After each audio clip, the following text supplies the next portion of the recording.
Hi guys, welcome to lecture 10 of our web development series.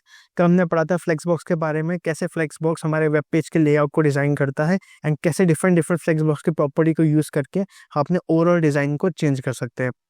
और आज हम उसी टॉपिक को आगे बढ़ाते हुए लेआउट के टॉपिक को आज हम पढ़ेंगे ग्रिड बॉक्स के बारे में।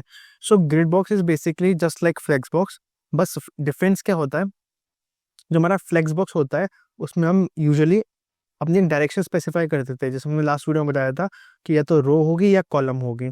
सो अगर वो रो है तो रो के करस्पॉन्डिंग यहाँ पे हमारा लेआउट बनता था, और कॉलम होगी तो कॉलम के करस्पॉन्डिंग हमारा लेआउट बनता था।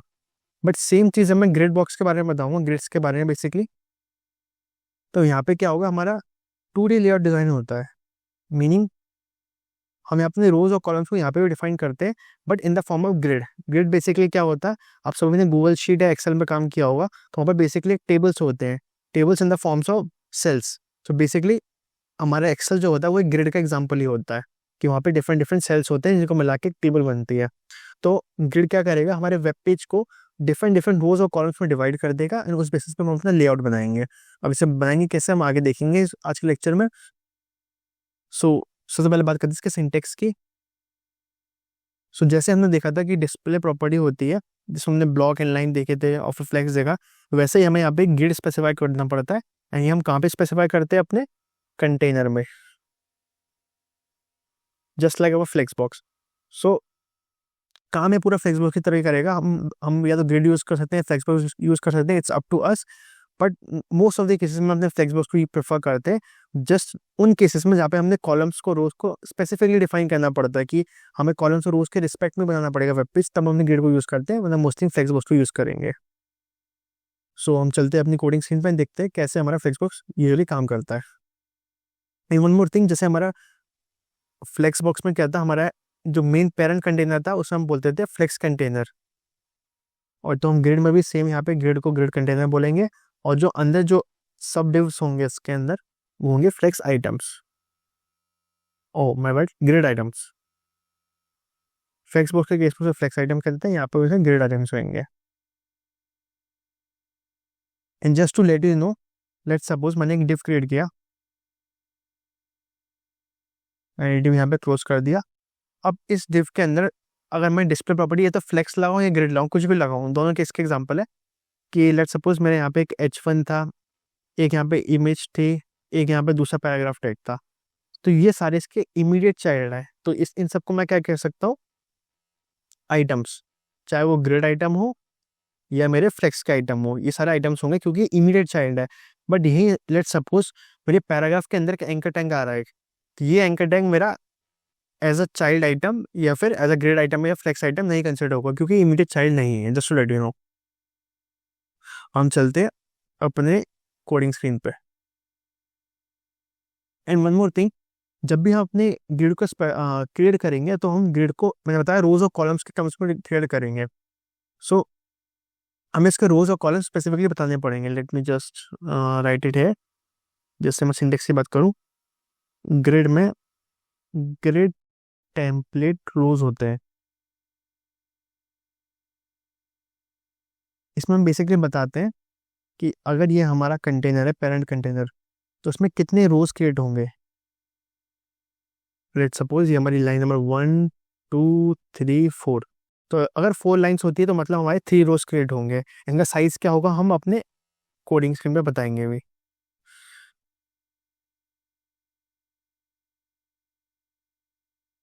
Okay, so let me just create a parent div first.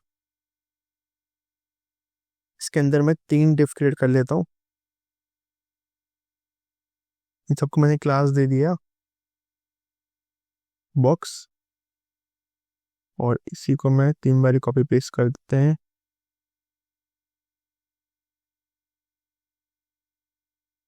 ठीक है, अब फटाफट अपने स्टाइल और CSS में जाके इसको प्रॉपर्टी दे देते हैं। पहले हम डिव की बात करेंगे। डिव को लेट सपोज मैंने बैकग्राउंड कलर एक दे दिया, एक्वा।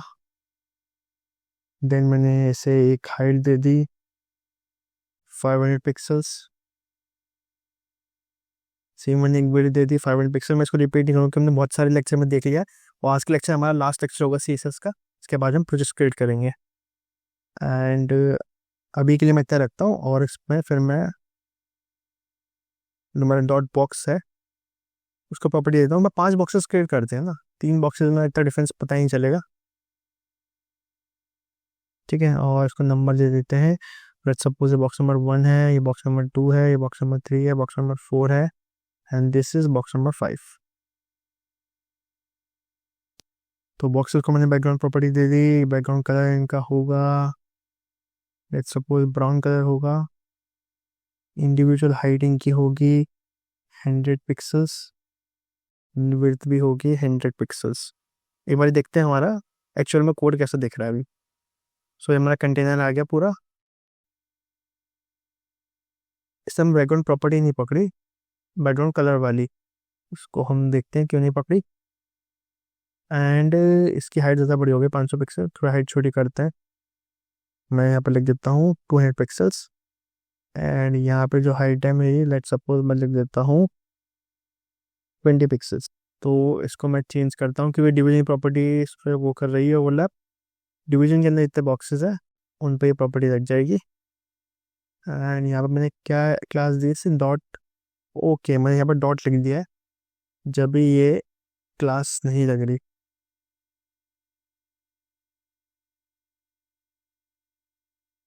ठीक है, ये हमारे क्रिएट हो गए बेसिकली। अब इसके इंस्पेक्ट करके हम चेक कर सकते हैं फटाफट कि हमारा क्या है, इसकी हाइट फिट है। तो जो हमारा पेरेंट है इसकी जो डायमेंशन है 500x200 है, एंड जो चिल्ड्रन की डायमेंशन है 100x20 ठीक है, अब हम इसमें पे डिस्प्ले लगाते हैं ग्रिड। अभी देखो ये कैसे आ रहा है, मैं दोनों ला के देखेंगे, पहले फ्लेक्स और फिर ग्रिड ला के देखते हैं। तो लेट सपोज पहले मैं फ्लेक्स लगाता हूँ डिफरेंस पता करने के लिए कि डिफरेंस क्या होता है। जब मैं इसमें फ्लेक्स लगाऊंगा ये सारे इन सिंगल रो अरेंज होके आ गए हमारे पास, क्योंकि फ्लेक्स की डायरेक्शन डिफॉल्ट रो रहती है। बट जब मैं इन्हें फ्लेक्स की जगह यहाँ पे ग्रिड लिखता हूँ तो देखो क्या हुआ, ये डिफॉल्ट कॉलम होके तो आए। एंड एक चीज नोटिस करना, जैसे इनके बीच में स्पेस है कुछ कुछ। मैं एक बार इंस्पेक्ट पे आता हूँ, बार बार इंस्पेक्ट पे जाएंगे क्योंकि ग्रिड हमें तभी पता चलेगा। देखो स्पेस से क्या पता चल रहा है मेरे पास, यहाँ पे first row, second row, third row, fourth row, fifth row, मतलब इसने बाय डिफॉल्ट 5 रो में अपना पूरा पेरेंट कंटेनर को डिवाइड कर लिया है, और फिर हमारे जो डिव्स हैं उसमें अलाइन हो गए हैं। ठीक है, अभी के लिए तो समझते हैं। अभी मैंने क्या बताया आपको, हम इसमें रो और कॉलम दोनों डिफाइन कर सकते हैं, और जो प्रॉपर्टी होती है डिफाइन करने की वो बेसिकली होती है ग्रिड टेम्पलेट रो और ग्रिड टेम्पलेट कॉलम। अभी इसमें 5 रो देखे थे हमने। लेट्स सपोज मैं इसको 5 की जगह 10 कर देता हूँ अभी, जस्ट फॉर नाउ ना। 10 भी ऐसे नहीं, मैं इसको साइज देता हूँ कि 10 का साइज कितना होगा। तो मैं अपने रोज का साइज लेट्स सपोज दे देते हैं हम 50 पिक्सल, 50 पिक्सल्स, 50 पिक्सल। इसका शॉर्ट रेंज भी होता है पर हम सीधा शॉर्ट रेंज पे नहीं जाएंगे। तो 1 2 3 4 5, चलो 6 ले लेते हैं, हमारे पास 5 बॉक्सेस है। अब देखो क्या हुआ, अभी हमको पता ही चलेगा यहाँ पे कितना साइज है, कितने रोज है। इंस्पेक्ट पे जाऊंगा जब मैं, तो देखो यहाँ पे क्योंकि हमारा पेरेंट छोटा था और हमने क्या बोला, हमें 50 पिक्सल के 6 बॉक्स बना के दे दो। तो 15 × 6 होगा 300 पिक्सल, लेकिन हमारा हाइट कंटेनर की थी 200 पिक्सल्स, इसलिए वो बाहर चला गया। बट इंस्पेक्ट करने में पता चल रहा है यहाँ पे देखो क्लियरली 6 रोज बन के आ गए, 3 4 5 6। एक बार इसको थोड़ा सही करते हैं, उसको लिख देते हैं हम 300 पिक्सल्स। अब देखो क्या होगा, 300 भी एग्जैक्ट हो गया। लेट्स टेक 400, क्योंकि मुझे दिखाना है कि एक्स्ट्रा स्पेस का क्या होता है। ठीक है, देखो इसने क्या किया, first row, second row, third row, fourth, fifth, six, और रिमेनिंग स्पेस है वो अपने लास्ट रो में बाय डिफॉल्ट डाल दिया। ठीक है, ये हमारी थी रो वाली प्रॉपर्टी। अब मैंने क्यों मना किया था कि हम ग्रिड क्यों नहीं यूज करेंगे, क्योंकि इन केसेस के लिए हम फ्लेक्स बॉक्स यूज करेंगे, हमारा इन अ बेटर वे उसका जो डिस्प्ले होगा अच्छा लगेगा। मैं ग्रिड के केस में देखो बाय डिफॉल्ट यहाँ पे अपना एक्स्ट्रा स्पेस लिए, जो कि मुझे चाहिए नहीं था। फ्लेक्स बॉक्स में बहुत अच्छा बना सकता था ऐसे, इसलिए हम ग्रिड जब यूज करेंगे जब हमारे पास कॉलम्स भी हमें जरूरत पड़ेगी। अब देखो ग्रिड टेम्पलेट कॉलम्स, अब मैंने 50 पिक्सल्स के मैंने 5 तो बना लिए, 6 तो बना लिए। बट मैं क्या करता हूँ, इसका कॉलम्स डिफाइन करता हूँ। कॉलम्स मैंने लिए लेट्स सपोज 100 पिक्सल के 2 कॉलम बना लिया, और इसको भी थोड़ा अच्छा करते हैं, 50 के 3 ही बनाते हैं। ठीक है, अब इसे सेव करते हैं, अब देखना क्या हुआ। अब 2 चीज नोटिस करना, हमारे आधे एलिमेंट तो पहले ऊपर चले गए। क्यों गए, क्योंकि हमने बाय डिफॉल्ट उसको बोला कि तेरे पास 3 ही रो होंगी, कितने कितने की, 50 पिक्सल्स की। तो उसने 3 रो क्रिएट करके दे दी कि ये 3 रो है, देखो फर्स्ट रो, सेकेंड रो और थर्ड रो, ठीक है। अब मैंने बोला 2 कॉलम होंगे, first column second column, extra space कौन सा बच गया, जैसे मैंने रो में बताया एक्स्ट्रा स्पेस बचता है, वैसे कॉलम में एक्स्ट्रा स्पेस बच गया। तो मुझे इसको सही करने के लिए क्या करना चाहिए, मैं क्या करता हूँ, और भी मैप की प्रॉपर्टीज होती है उसका यूज करेंगे, कैसे से सही कर सकते हैं। मैं ऐसा कर सकते हैं, लेट्स सपोज इसमें एक प्रॉपर्टी होती है जो कि होती है ऑटो। अब देखो ऑटो में क्या हुआ, अभी मैंने कॉलम को अपना ऑटो प्रॉपर्टी दी है, मतलब इसने सिर्फ सिंगल कॉलम दे दिया, बट जब मैं इसे ऑटो ऑटो 2 बार लिखता हूँ तो क्या हुआ, ये 2 कॉलम क्रिएट कर देगा ऑफ इक्वल विड्थ। सेम चीज मैं रो में अप्लाई करूंगा, 50 पिक्सल की जगह मैं इसमें ऑटो ऑटो ऑटो 3 बार लिख देता हूँ। जितनी बार मैं ऑटो लिखूंगा उतने बेसिकली रोज क्रिएट हो जाएंगे या उतने सेक्शंस बन जाएंगे ऑफ इक्वल साइज। अब देखो 6 इसमें सेल्स बन गए, 3 रो और 2 कॉलम। सो ऑटो बेसिकली क्या कर रहा है, हमारे इक्वली डिवाइड कर रहा है, बट हम ऑटो को प्रेफर नहीं करेंगे, दो it is looking good, but इसे प्रेफर नहीं करेंगे। क्यों?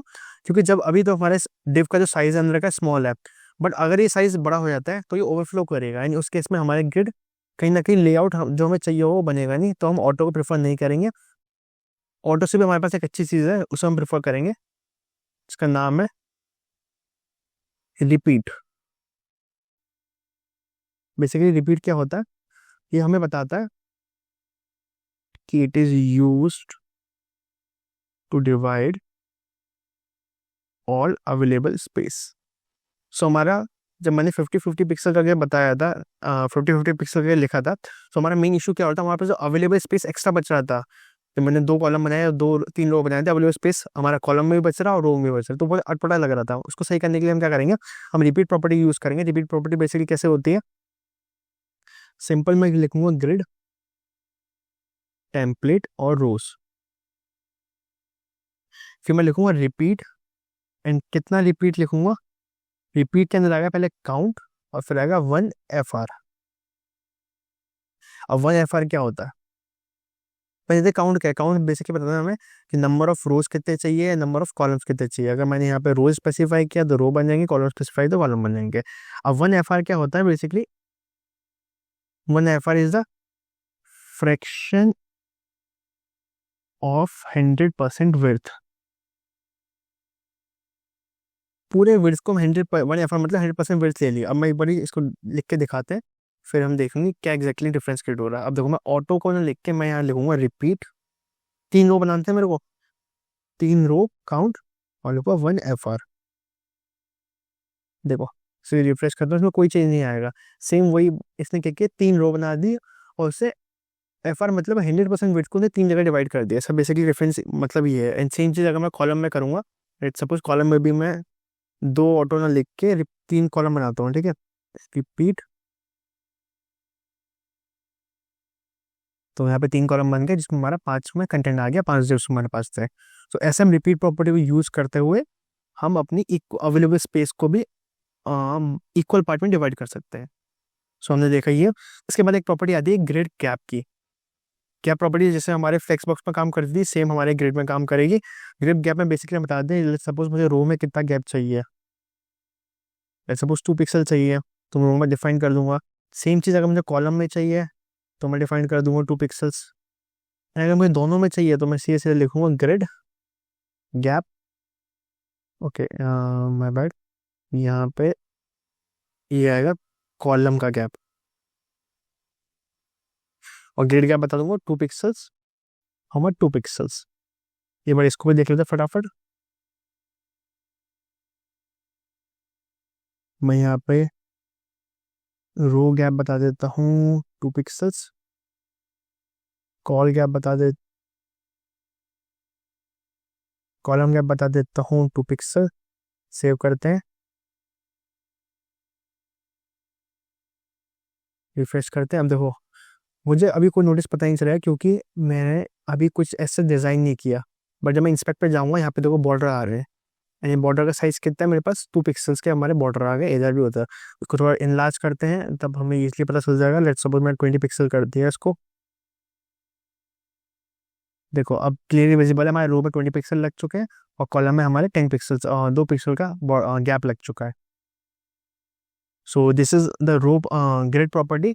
अब इसमें और भी बहुत सारी चीज़ें होती हैं, जैसे अभी हमने देखा कि लेट्स सपोज ये तीन हमारे पास इक्वल इक्वल डिवाइड हो गए, बट हमारे पास कभी ऐसी रिक्वायरमेंट आ जाएगी और 100% आएगी कि हमें जो फर्स्ट डिवीजन है वो यहाँ से लेके पूरा यहाँ तक लेना था। मतलब कहने का मतलब ये अभी जो मेरा ग्रिड है वो कुछ इस तरह से दिख रहा है ना, ये मेरा ग्रिड मुझे दिख रहा है। यहाँ पे मेरा पहला बॉक्स है, ये दूसरा बॉक्स है, ये तीसरा बॉक्स है, ये चौथा बॉक्स है, ये पांचवा बॉक्स है, ठीक है। 1 2 3 4 5।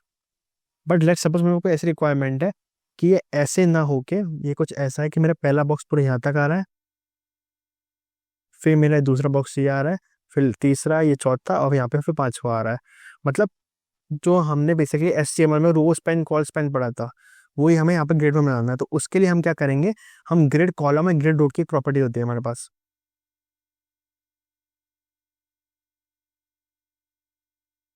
ग्रिड कॉलम पहले हम देखते हैं।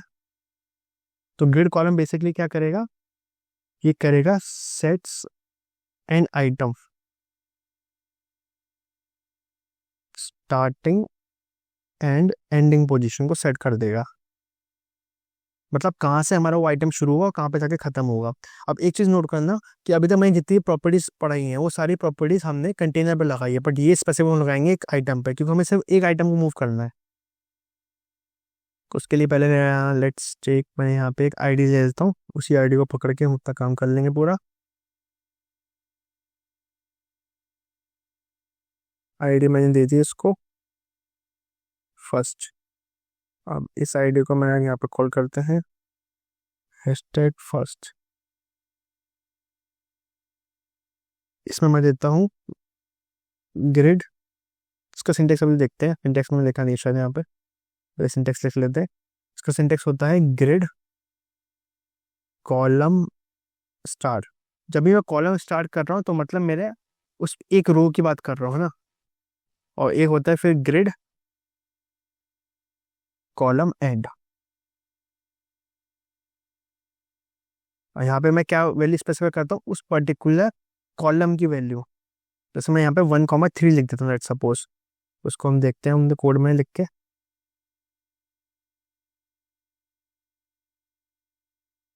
ग्रिड कॉलम स्टार में से 1 लिखता हूँ और ग्रिड कॉलम एंड में से 3 लिखता हूँ। देखो क्या होगा, रिफ्रेश करते हैं। देखो फर्स्ट, ये फर्स्ट लाइन है, ये सेकंड लाइन है, ये थर्ड लाइन है। अब क्योंकि मेरे पास स्पेस इतना था इसलिए आपको लग नहीं रहा कि इसमें कुछ चेंजेस आए हैं, बट आप यहाँ पे देखोगे ये सेकंड वाला कॉलम है खाली हो गया, सेकंड वाला सेल है खाली हो गया। क्यों?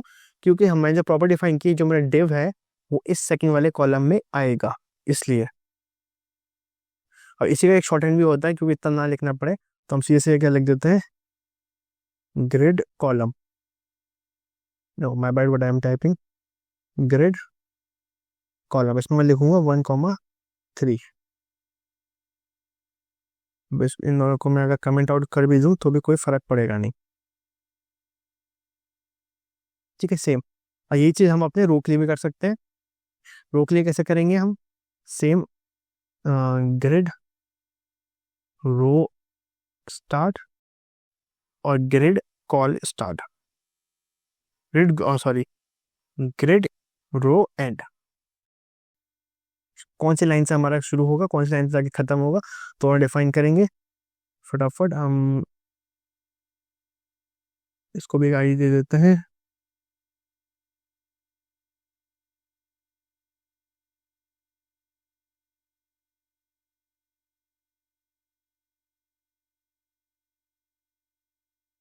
अपन लेकर grid row end shorthand के लिए मैं 1 3 से डायरेक्ट लिख देता हूँ उसमें ना। अब देखो क्या डिफरेंस पड़ा। जो मेरा सेकंड वाला था मैंने इसे क्या दिया, 1 3, मतलब फर्स्ट लाइन से लेके थर्ड लाइन तक ये लेगा 1 3। उसके बाद जो मेरा लास्ट कॉलम बचा उसमें इसने क्या किया, अपना 1 प्लेस किया, फिर 3 प्लेस किया, 4 प्लेस किया। 3 यहाँ पे क्यों आया, क्योंकि मैंने 1 को बाय डिफॉल्ट मैंने 2 सेल का स्पेस दे रखा है। एक बार इसको भी कमेंट करते हैं तो हमारा 3 इसके पास आ जाएगा। अब देखो 2 आया, 2 की स्पेस लेते हुए, 1 आया, 3 आया, 4 आया, 5 आ रहा है, करेक्ट। तो ऐसे हम अपने जस्ट लाइक कॉल स्पैन और रो स्पैन जो हमारे टेबल में होते हैं वही हमने यहाँ पे किया है। अभी हमारा साइज छोटा है इसलिए मैं छोटा दिख नहीं रहा। अगर इसको बड़ा कर देता हूँ, लेट्स सपोज मैं 2 की विड्थ को भी बड़ा कर देता हूँ, सॉरी हाइट को बड़ा कर देता हूँ, हाइट बढ़ा के मैं इसे कर देता हूँ 120 पिक्सल्स। अभी इसमें छोटा पड़ा है, लेट्स सपोज मैं करता हूँ 200 पिक्सल्स। देखो अब यहाँ क्लियरली विजिबल हो जाएगा, इसने 2 के स्पेस ले लिया, इन सब ने अपना 1 का स्पेस लिया है। अभी के लिए इसे करते कमेंट। अब हमने जब फ्लेक्सबॉक्स पढ़ा था हमने कुछ प्रॉपर्टीज पढ़ी थी, जस्टिफाई कंटेंट, अलाइन आइटम, ये सारी प्रॉपर्टीज पढ़ी थी हमने। तो वही सारी प्रॉपर्टीज, नॉट सारी बट कुछ कुछ प्रॉपर्टी हम ग्रिड में भी यूज करते हैं। एक बार ग्रिड के प्रॉपर्टीज देख लेते हैं। ग्रिड प्रॉपर्टीज, सो अभी मैं यहाँ पे पहले पूरी प्रॉपर्टी समझा देता हूँ, फिर मैं सीधा कोडिंग पे एक साथ लेके खत्म करेंगे उसको। सो हमारे पास 2 प्रॉपर्टी एक साथ पढ़ाते हैं। एक होती है जस्टिफाई आइटम्स। अब नाम से कंफ्यूज होना, जस्टिफाई आइटम से पड़ी लगेगी कंटेनर पे, इसलिए मैं 2 प्रॉपर्टी एक साथ बोला। और जस्टिफाई सेल्फ, और ये लगेगी हमारी आइटम्स पे। अब दोनों में डिफरेंस क्या है? ये दोनों ही हमारी सेम प्रॉपर्टी है। ये क्या करती है, हमारे आइटम को हॉरिजेंटली सेट करती है। मतलब सेम प्रॉपर्टी अगर मैं कंटेनर पर लगाऊंगा तो हमारे सारे आइटम को सेट कर देगी, सेम प्रॉपर्टी अगर मैं सिंगल आइटम पर लगाऊंगा तो सिर्फ उसी आइटम को सेट करेगी। ये बस समझते हैं। मैं सारे आइटम पे लगा देता हूँ यहाँ पे, यहाँ पे लगाते हैं जस्टिफाई आइटम्स। मैं इसमें लिख देता हूँ सेंटर। अब देखो क्या हो गया, ये ग्रिड लाइन यहाँ से शुरू हुई है बट हमारा आइटम जो है यहाँ से शुरू हुआ है। क्यों? क्योंकि ये सेंटर में हो गया है। और वही चीज अगर मैं किसी एक को उठाता हूँ, जैसे मैं फर्स्ट वाले को उठाता हूँ, मैं इसमें लिख देता हूँ जस्टिफाई सेल्फ, इसको मैं लिखता हूँ स्टार्ट। क्या प्रॉपर्टी वही सारी, वैल्यूज वही सारी, स्टार्ट एंड सेंटर जस्टिफाई, ये सारी हमने टेक्स्ट में पढ़ी है, इसे मैं रिपीट नहीं कर रहा।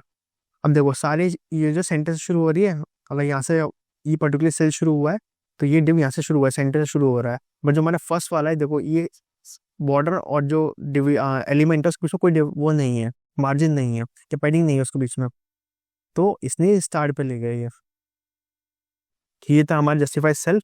इसके बाद हमारी 2 प्रॉपर्टी आती हैं अगेन। पहली आती है अलाइन आइटम्स और एक आती है अलाइन सेल्फ। सेम ये लगेगी आइटम पे, ये लगेगी कंटेनर पे। इन दोनों काम करता है, वो कहता है हॉरिजॉन्टली सेट कर रहा था। हॉरिजॉन्टली कैसे? देखो हॉरिजॉन्टली मतलब अगर स्टार्ट है तो ऊपर ही रहेगा लेकिन स्टार्ट पे आ जाएगा, सेंटर है तो बीच में रहेगा लेकिन ऊपर ही रहेगा लेकिन बीच में आ जाएगा। सो हॉरिजॉन्टल स्केल पे लेफ्ट राइट हो रहे हैं बट अप एंड डाउन नहीं हो रहे। अप एंड डाउन करने के लिए क्या करूंगा मैं, अलाइन सेल्फ और अलाइन आइटम को लगाऊंगा यहाँ पे। सो ये क्या कर रहे हैं, हॉरिजॉन्टल की जगह सेट आइटम वर्टिकली सेट कर रहे हैं। बड़े फटाफट इसको समझते हैं। मैंने यहाँ पे जस्टिफाई सेंटर की लगाया अलाइन आइटम भी सेंटर। दो अलाइन आइटम सेंटर करने से क्या हुआ, पहले ये डिफरेंस देखते हैं। सारे आइटम बीच में आ गए, देखो सेंटर में आ गए, सेंटर में आ गए। इस पर मैंने क्या लगा रखा है, जस्टिफाई आइटम लगा रखा है स्टार्ट पे, तो ये स्टार्ट पे पहुंच गया, लेकिन क्योंकि मैंने अलाइन आइटम सेंटर लगा रखा है तो ऊपर से इसमें डिफरेंस आ गया। सेम चीज अगर मैं सेकंड वाले में अलाइन आइटम चेंज करता हूँ, अलाइन सेल्फ कर देता हूँ और उसका सेल्फ करता हूँ बॉटम, बॉटम में सॉरी एंड होता है इसमें।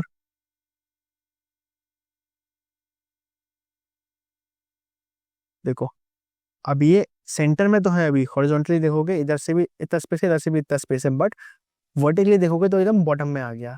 सो ऐसे हम अपने अंदर के एलिमेंट्स को up and down, left and right कर सकते हैं, जैसे हमने फ्लेक्सबॉक्स में किया था, जस्टिफाई कंटेंट, जस्टिफाई ये लगा के वो सारी चीज़ हम यहाँ पे भी कर सकते हैं। सो या this is all about grid. अभी ग्रेड में बहुत सारी चीज़ें बची हैं पेंडिंग, बट उसके लिए हम क्या करेंगे, सीधा एमडिंग को रेफर करेंगे एंड जैसे जैसे हम द प्रोजेक्ट को ग्रेड करेंगे इसमें हम आगे बढ़ते जाएंगे। फटाफट अपने नेक्स्ट प्रॉपर्टी की तरफ बढ़ते हैं, जो कि होती है नेक्स्ट प्रॉपर्टी नहीं, नेक्स्ट टॉपिक की तरफ, जो कि हमने ऑलरेडी आधा पढ़ चुके हैं, आधा लेफ्ट ओवर तो हम यहाँ पे पढ़ेंगे। उसका नाम है CSS एनिमेशंस। अब एनिमेशन आप बोलोगे हमने तो ट्रांजिशन वाला अपना लेक्चर पहले ही कवर कर रखा है, but animations are transitions only. But animation जब हम यूज़ करते हैं CSS में तो हमें ज़्यादा कस्टमाइजेशंस मिलते हैं। ट्रांजिशन में भी हमारे पास देखा था, मैं डिले प्रॉपर्टी थी, ट्रांजिशन ड्यूरेशन प्रॉपर्टी थी, function ease in ease out थे, वो सारी चीज़ यहाँ पे भी होंगी, बट उसके अलावा और भी चीज़ें होंगी। बेसिकली पहले थोड़ा सा रिविजन कर लेते हैं। एनिमेशन होता क्या है, जब भी कोई चीज़ स्टेट 1 से स्टेट 2 की तरफ जाती है, मतलब पहले अगर वो लेट सपोज कोई एक बॉल थी, वो एक रेक्टेंगल बन गई, तो ये फर्स्ट स्टेट हो गई, सेकेंड स्टेट हो गई। इसके बीच का जो प्रोसेस होता है of converting a ball into a rectangle, हम बोल सकते हैं, वो होता है एनिमेशंस के थ्रू। इसका सिंटेक्स क्या होता है एनिमेशन का, एनिमेशन में लिखते हैं @ की फ्रेम्स, और फिर अपने एनिमेशन का नाम जो भी हमें नाम देना है, ब्रैकेट। अब इसमें 2 स्टेट आती है, स्टेट 1 और स्टेट 2 में पता ना, तो स्टेट 1 लिखेंगे हम फ्रॉम में हमारे पास क्या क्या चीज़ें है, फिर लिखेंगे टू में क्या क्या चीज़ें हैं, मतलब ये हो गई हमारी बेसिकली स्टेट 1, ये हो गई स्टेट 2, और इसको हम क्लोज कर देंगे। एक बार एग्जाम्पल के थ्रू समझते हैं। मैं यहाँ पे एक H2 लगा देता हूँ एनिमेशंस करके, डिवीजन बनाता हूँ, डिवीजन, और मैंने क्लास दे दी, क्या अकेली है तो ID they the. Oh my bad, चलो क्लास ही देख लेते हैं। एनिमेशन नाम की मैंने क्लास दे दी। अभी यहाँ पे डॉट एनिमेशन भी ले लेते हैं। लेट सपोज बैकग्राउंड कलर मैंने दे दिया इसको ब्लू, हाइट दे दी 100 पिक्सल्स, विड्थ दे दी 200 पिक्सल्स, और एक बॉर्डर दे दिया 2 पिक्सल सॉलिड वाइट। कि सॉलिड यहाँ पे हमने थोड़ा सा लिख दिया। ठीक है, नीचे आते हैं एनिमेशंस पे सीधा, क्योंकि आप लोगों को दिख नहीं रहा होगा तो यहाँ पे BR टैग लगाते हैं थोड़ा सा, BR = 20। ठीक है, इसको ऊपर छोड़ते हैं। अब हम एनिमेशन के बारे में पढ़ेंगे। एनिमेशन मैंने कहता है एक स्टेट से दूसरे स्टेट ले जानी है मेरे को, तो अभी मैंने यहाँ पे सिंपल सा डिफ बनाया, अभी कोई एनिमेशन नहीं लगाया। अब अपने सिंटेक्स को फॉलो करते हैं। मैं क्या लिखूंगा, यहाँ पे लिखूंगा की फ्रेम्स, फिर एनिमेशन का नाम। अब एनिमेशन नाम कुछ भी दे सकते हैं, इट्स अप टू मी। जब हम प्रोजेक्ट्स बनाओगे लॉजिकल नाम दोगे, बट अभी हम सिंपल हम सीख रहे हैं, तो हमने लिख दिया यहाँ पे एनिमेट 1।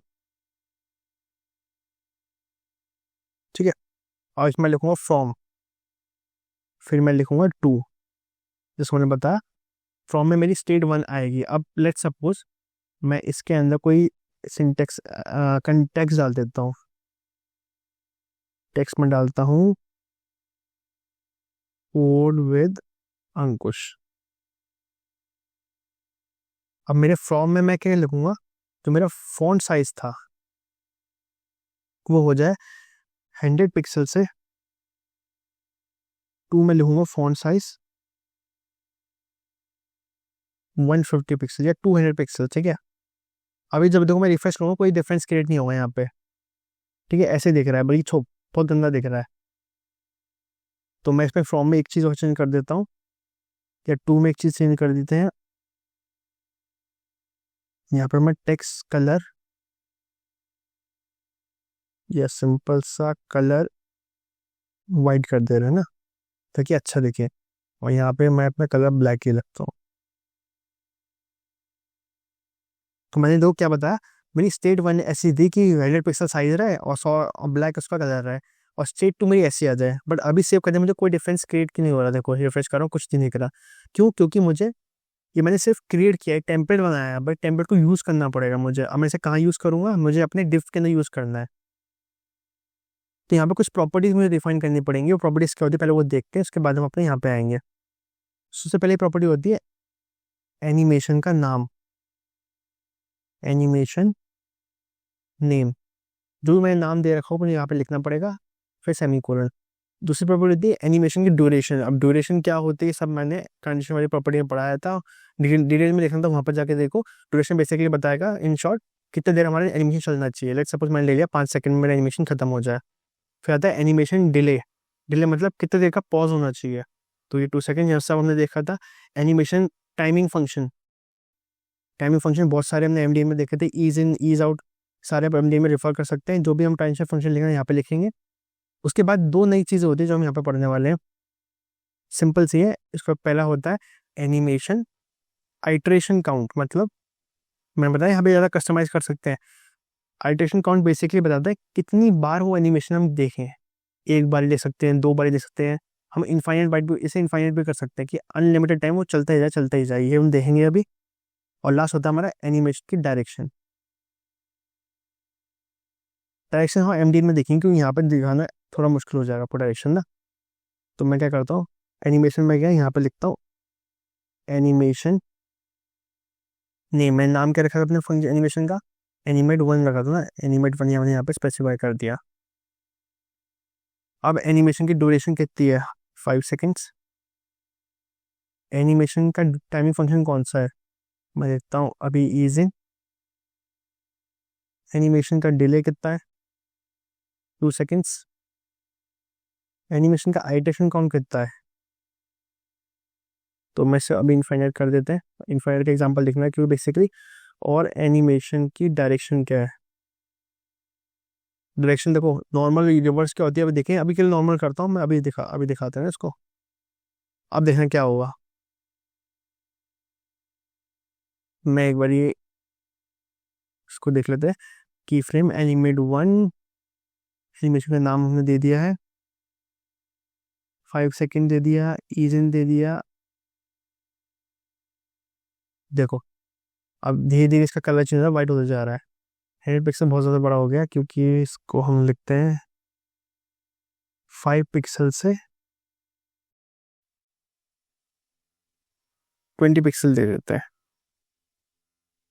और एक काम करते हैं, इसका बैकग्राउंड कलर भी चेंज करते हैं। बैकग्राउंड कलर यहाँ पे हम लिखेंगे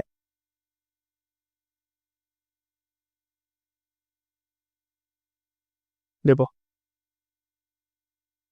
ये इसका टाइमिंग हमें बढ़ाना पड़ेगा। एनिमेशन ड्यूरेशन को लिखता हूँ मैं 10 सेकेंड। आप देखना अब देखो धीरे धीरे वो बढ़ते जा रहा है, बढ़ते जा रहा है। एनिमेशन जैसे हो रहा है, ये फ्रेश करूंगा इसको,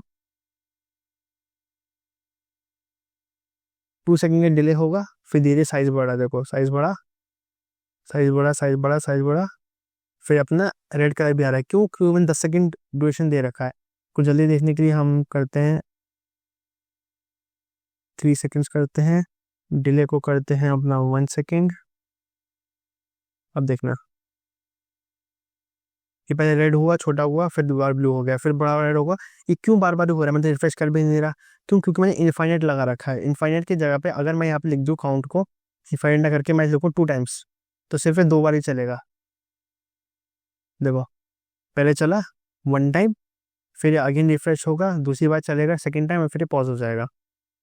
अब नॉर्मल क्या हो रहा है, मैं यहाँ पे लिखता हूँ देखो, transition sorry animation iteration count MDN। Iteration count पे जाएंगे, देखो आइट्रेशन काउंट नहीं था, ये था हमारा डायरेक्शन, सॉरी।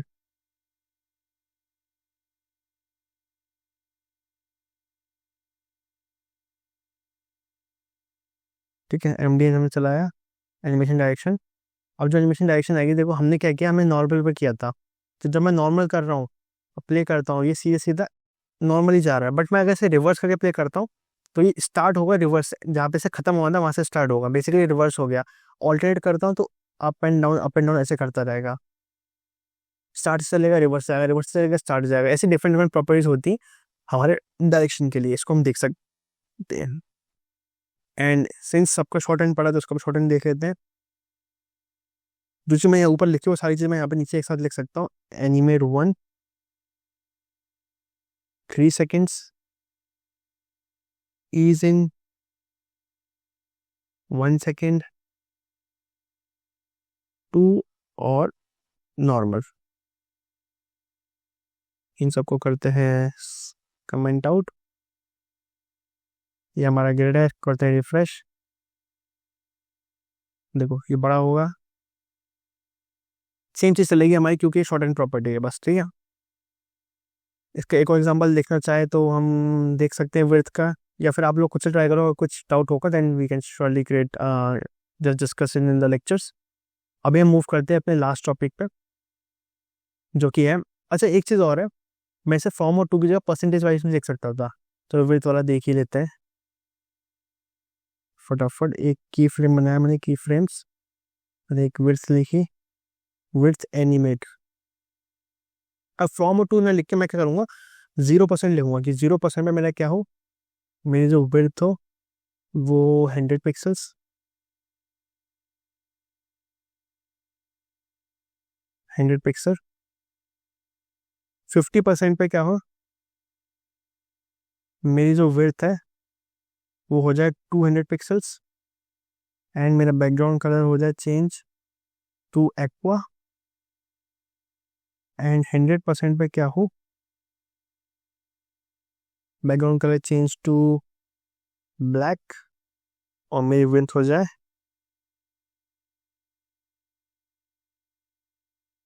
250 पिक्सल्स, ठीक है। सेम चीज़ रहेगी यहाँ पे, मैं कल नाम चेंज कर देता हूँ, एनिमेट 1 की जगह लिख देता हूँ विड्थ एनिमेट। अब देखो रिफ्रेश करते हैं, 2-3 फेज में हमारा कलर चेंज हुआ, पहले ब्लू से हुआ एक्वा, फिर पॉज लिया हल्का सा, फिर ने ब्लैक की तरफ बढ़ा। इसको मैं वो अच्छे से देखना है तो टाइम 3000 की जगह मैं इसे 10 सेकंड कर देता हूँ या 8 सेकंड कर दे रहा हूँ। अब देखो पहले ब्लू से स्टार्ट हुआ, विड्थ बढ़ी हमारी 200 पिक्सल तक जाएगी, ये कलर भी साथ एक्वा चेंज होते जा रहा है, जैसे इन्हें हल्का सा पॉज लिया फिर ये ब्लैक होगा एंड हमारा विड्थ भी और बड़ी होती जाएगी। सो ये हमारा पूरा एनिमेशन था। एनिमेशन हम बहुत ज़्यादा यूज़ करेंगे जब हम अपने डिफरेंट डिफरेंट वेबसाइट्स को क्रिएट करेंगे। अभी के लिए अपने लास्ट टॉपिक पर पढ़ते हैं विच आर मीडिया क्वेरी।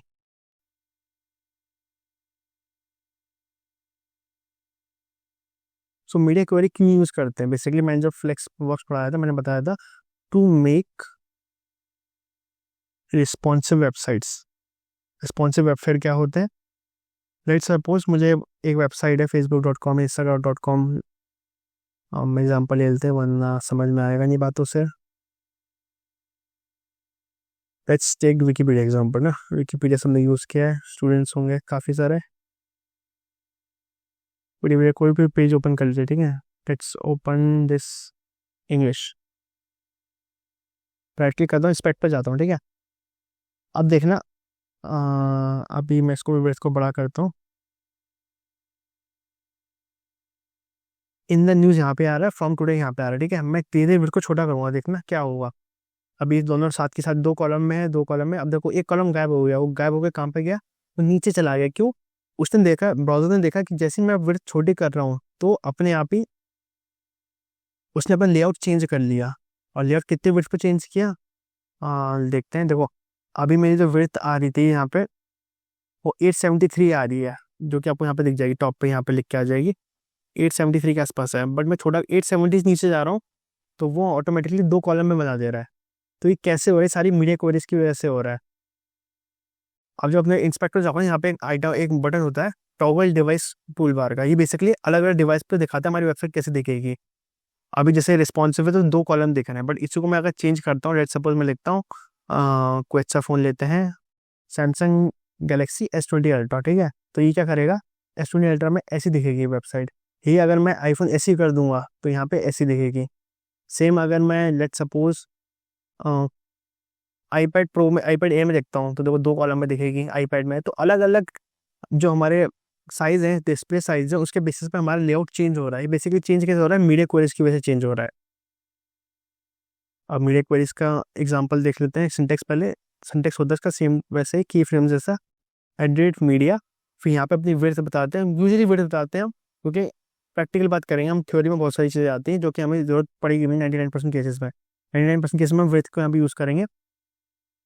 फिर विड्थ के बाद जो चीज़ हमें चेंज करनी है वो यहाँ पे लिखेंगे, लेट्स सपोज मुझे डिव चेंज करना है, यहाँ लिखा और क्लोज कर दिया है। फ्लावर कोड पे जाइए, मैं क्या करता हूँ, @media, मेरी डॉट, एक चलो एक और बना देते हैं मीडिया के लिए ना,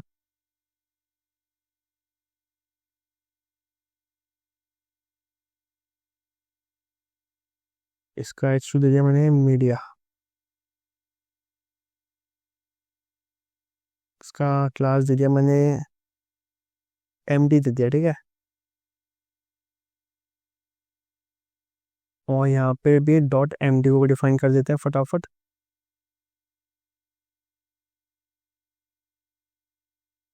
चलिए ये प्रॉपर्टी अभी उठा लेता हूँ अभी के लिए, बाद में इसे चेंज करते रहेंगे जैसे हमें रिक्वायरमेंट होगी। कलर चेंज कर दे रहे हैं, बस कलर ऐड कर दे रहे हैं, ठीक है। अभी के लिए हमारा कुछ कुछ ऐसा दिखेगा, सेव नहीं किया शायद,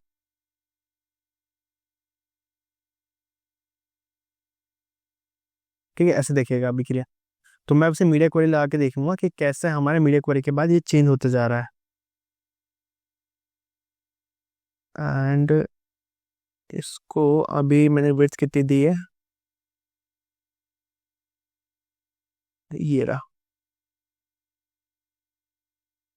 इसको मैं विड्थ देता हूँ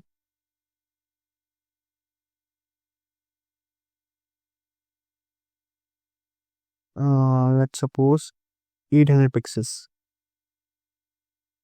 ठीक है।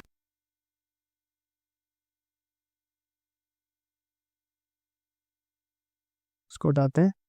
अब मैं 800 पिक्सल, ये मेरी विड्थ है, अराउंड 800 पिक्सल्स आ गए। अब मीडिया क्वेरी कैसे काम करेगी, मैं एक मीडिया क्वेरी लगाऊंगा अपनी डॉट किस पे, जो मैंने नाम लिखा है .md पे,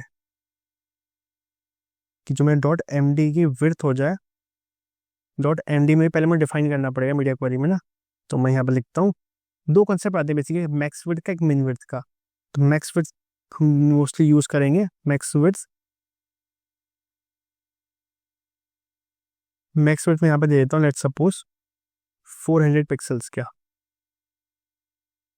अब देखो क्या होगा, मैंने क्या बताया, जैसी मेरी मैक्स विड्थ 400 पिक्सल आ जाए, मतलब इससे इससे ऊपर है तो मेरे नॉर्मल रहेगा, लेकिन इससे कम हो गई तो मैं क्या करूँगा, अपने .md का बैकग्राउंड कलर चेंज करके ब्लू कर दे रहा हूँ, ठीक है। ऐसे अभी हम देखेंगे इसे जब वेबसाइट क्रिएट करेंगे, बट अभी के लिए समझने के लिए हम क्या करते हैं, अब देखो मेरे 700 पिक्सल्स है, अभी 600 है, 500 है, 450, जैसे मैं 400 नीचे आऊँगा कलर चेंज हो गया, देखो 399 तक ब्लू है, जैसे मैं थोड़ा बढ़ाया 402 कर दिया, ये 400 पे करेंगे तो भी ब्लू आ गया, देखो। तो ऐसे हमारी मीडिया क्वेरी डिफरेंट डिफरेंट काम करती हैं। इसको हम और भी एक तरह से और लिख सकते हैं, मैक्स विड्थ के अलावा हम लिख सकते हैं ओरिएंटेशन। ओरिएंटेशन मैं लिखता हूँ लैंडस्केप। हम दो तरह के ओरिएंटेशन होते हैं, एक पोर्ट्रेट, एक लैंडस्केप। नॉर्मली सारी वेबसाइट पोर्ट्रेट में ओपन होती हैं, तो अभी देखो ये पोर्ट्रेट में है, मैं इसे लैंडस्केप करता हूँ, लैंडस्केप किया, वैसे ही ब्लू कलर का हो गया। तो सारी चीज़ें हम जब वेबसाइट पर रिस्पॉन्सिव बनाएंगे अलग अलग, उसमें देखेंगे कैसे हम अपने पोर्ट्रेट और इसको चेंज करते हैं, क्योंकि मैनी वेबसाइट पर, मोस्ट ऑफ द वेबसाइट पर आप देखोगे जैसे आप अपने फ़ोन को रोटेट करते हैं तो उसका लेआउट चेंज हो जाता है। तो ये चीज़ हम करेंगे, ये जस्ट अभी हम, आपको लग रहा होगा कि इसका यूज़ क्या है ऐसे, बट नैव बार्स में ऑलमोस्ट हर साइड पर होता है नैव बार। यूजुअली क्या होता है, नैव बार यहाँ पे क्रिएट, ऐसा नैव बार क्रिएट होता है कि साइड में हमारा नैव बार रहता है लिंक्स के लिए, और जैसे हम छोटी स्क्रीन में मोबाइल स्क्रीन पर ले आते हैं तो यूजुअली 3 लाइन से 3 डॉट्स में हमारा नैव बार छुप जाता है। तो वो सारी चीज़ें हम करेंगे जब अपने क्लोज को बनाएंगे, कल इससे क्लोज को बनाना शुरू करेंगे, कल लेक्चर में ही देखेंगे। सो ये सब कुछ हमने देख लिया, ऑलमोस्ट हमारे सारे सीएसएस कंप्लीट कर लिया। एक छोटा सा टॉपिक और है, टॉपिक नहीं एक पॉइंट ये है, जी इंडेक्स, इसको समझते फिर रैप अप पढ़ते हैं। सो लेट्स सपोज ये हमारी अगर एक वेब पेज है, हमारे पास 2 डिव्स हैं यहाँ पे, बट अगर मुझे कुछ ऐसा बनाना है तो मैं नॉर्मल डिव लगाऊंगा, ऐसे फ्लेक्स बॉक्स दे दूँगा, गेट दे दूँगा, वो बन जाएगा। बट यही लेआउट अगर मुझे कुछ ऐसा डिज़ाइन करना हो कि एक के ऊपर एक ओवरलैप हो जाए, एंड ओवरलैप होते वक्त मुझे ध्यान रहे कौन सी चीज़ किसको ओवरलैप करेगी, कि ये फ्रंट पे आएगा और ये आएगा बैक पे। तो ये चीज़ मेरा कैसे इंडेक्स होता है, क्या डिसाइड होता है, जी इंडेक्स के थ्रू डिसाइड होता है। मैं बेसिकली क्या करूँगा, समझ में मेरा बॉक्स 2 है, बॉक्स 1 है, तो मैं क्या करूँगा, बॉक्स 1 को जो मेरा जी इंडेक्स होगा उसके मैं कुछ वैल्यूज दे दूंगा, बॉक्स 2 के जी इंडेक्स से कुछ वैल्यूज दे दूंगा। कैसे देंगे अभी दिखाएंगे। एंड अगर मुझे 2 को ओवरलैप कराना है तो मैं 2 की जो जी इंडेक्स की वैल्यू है वो होनी चाहिए मेरी bigger as compare to the box 1। तो इसको भी फटाफट समझते हैं। कॉपी, यहाँ पर लिखता हूँ जी इंडेक्स, ठीक है। इसको मैंने हटाया यहाँ पे, डिव इंटू 2 दे देते हैं। इसका नाम हो गया 1, इसका नाम हो गया 2। क्लास हमने दे दिया इसे Z1, ठीक है।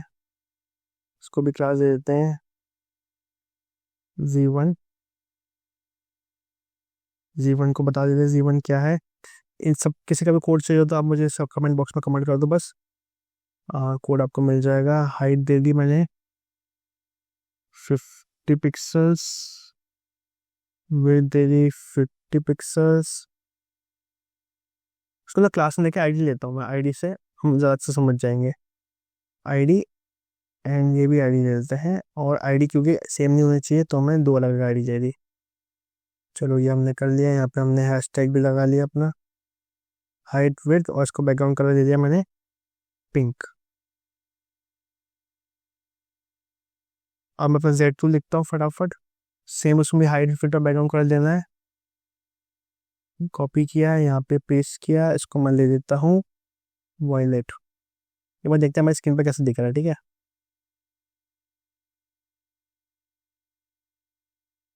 ठीक है, ये 1 है 2 है। अब मैं क्या करता हूँ, इसकी पोजीशन रिलेटिव कर देता हूँ पहले ना। पोजीशन हमने ऑलरेडी पढ़ चुके हैं तो आई होप इसको कोई डाउट ना हो। अगर डाउट है तो आप लेक्चर जाके देख लो, आई बटन में लिंक मिल जाएगा।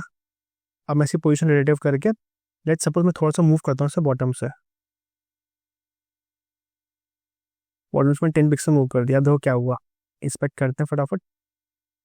जब मैं इंस्पेक्ट करूँगा, उसको क्लोज करते हैं। देखो जब मैं यहाँ पे जा रहा हूँ ना, इसकी जो विड्थ है मेरे को इस आप देख रहा है, ये दोनों विड्थ ओवरलैप कर रही है। देखो इसकी विड्थ मेरी यहाँ तक आ रही है, ये विड्थ यहाँ तक आ रही है, लेकिन हो क्या रहा है, 2 मेरा ओवरलैप कर रहा है अभी। अगर मुझे ऐसा कुछ चाहिए मेरा 1 ओवरलैप करे तो उस केस में मैं क्या करूँगा, उस केस में मैं बेसिकली यहाँ पे जी इंडेक्स लगा दूंगा, जी इंडेक्स। अब इसकी वैल्यू मैंने लेट सपोज 1 दे दी। अब क्योंकि मुझे क्या कराना है, 1 वाले बॉक्स को ऊपर कराना है, तो जिसको ऊपर कराना है उसके जी इंडेक्स वैल्यू मैं ज़्यादा दूंगा। तो इसको ऊपर कराना है तो इसके जी इंडेक्स की वैल्यू मैं दे देता हूँ 2, कुछ भी दे दो। अगर उसकी 0 देता हूँ, इसकी 1 दे दो, क्योंकि मैंने उसकी 1 दी इसलिए मैंने यहाँ की 2 दे दी।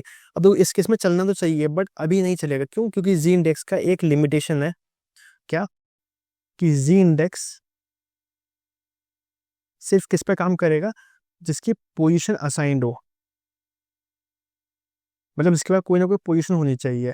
यहाँ पे मेरे पास पोजीशन थी, Z2 में तो है, पर Z1 में पोजीशन नहीं, तो मुझे पोजीशन देनी पड़ेगी। एंड वो पोजीशन कैसी होनी चाहिए, वो ना तो स्टैटिक हो, कि स्टैटिक नहीं होनी चाहिए, और ना ही डिफॉल्ट पोजीशन हो। उसके अलावा चाहे मेरी फिक्स हो, चाहे एब्सोल्यूट हो, चाहे रिलेटिव हो, वो काम कर जाएगी। तो इसको मैं एक बार पोजीशन फिक्स दे देता हूँ just to show you. Position relative दे देता हूँ, sorry, just to show you. अब देखो क्या हुआ, 1 ने मैं ओवरलैप कर दिया। इसको कैसे पता चल रहा है, देखो मैं 2 कर गया। यही चीज़ अगर मैं 1 का इंडेक्स छोटा कर देता हूँ, सेकंड वाले से 0 कर दिया, अब देखो मेरे 2 पूरा आ रहा है, 2 ओवरलैप कर रहा है। तो जब भी हमें कोई चीज़ फिक्स करनी होगी, मोस्टली हम पैरेलैक्स वेबसाइट होती है उसमें देखते हैं। सो this is all about today's lecture. हमने बहुत सारे अलग टॉपिक्स कवर किए हैं, एंड ये सारे टॉपिक्स क्योंकि ज़रूरी थे इसलिए हमने कवर किए। एंड आज CSS कंप्लीट हो गया है। अब हम बहुत सारे क्लोन्स, बहुत सारे नए प्रोजेक्ट्स बनाएंगे HTML को यूज़ करते हुए। आज के बाद हमें एक्चुअली अपना जो हमने मेहनत की वो दिखेगी अपने वेब पेज पे।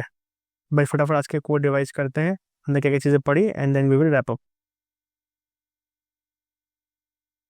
फर्स्ट हमने देखा फ्लेक्स बॉक्स क्या होता था, हमने रोज और कॉलम्स के बेस पे डिफाइन करते थे। उस बेस पे हमने ग्रिड पढ़ा। ग्रिड हमारा 2D लेआउट होता है जिसमें हम रोज और कॉलम साथ में डिफाइन करते हैं, तभी हमने ग्रिड यूज़ करेंगे, वरना नहीं यूज़ करेंगे। ये इसका सिंटेक्स होता था। सेम कंटेनर और ग्रिड एलिमेंट्स होते हैं जैसे फ्लेक्स में होते थे। फिर मैंने देखा चाहे वो ग्रिड आइटम हो चाहे फ्लेक्स आइटम हो, हमेशा इमीडिएट साइड पर लगेंगे और उसके बाद वाले साइड पर नहीं लगेंगे।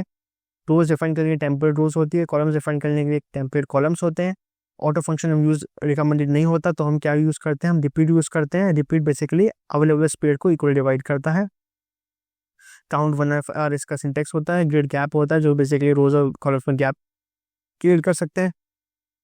ग्रिड कॉलम्स होता है जो कि रो स्पैन कॉलम स्पैन की तरह बिहेव करता है। ऐसी रो ग्रिड कॉलम्स होता है, ग्रिड रोज होता है।